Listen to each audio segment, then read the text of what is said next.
This team just played a game with black tape covering their own club badge.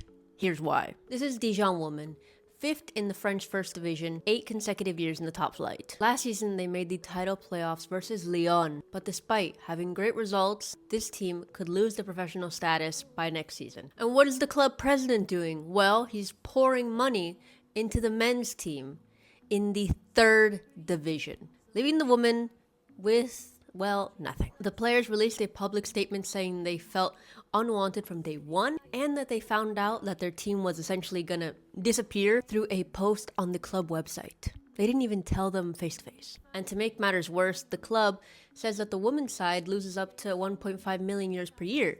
However, the players say that it's a lot less, about 600,000 euros per year. And a 100,000 euro transfer offer was turned down, and the president didn't even know it existed. If things continue like this, almost the entire squad will have to leave for free at the end of the season.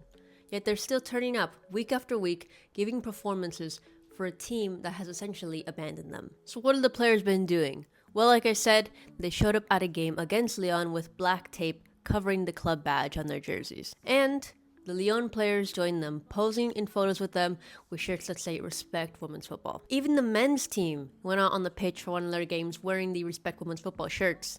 And you know what happened? The club got rid of it from their media coverage.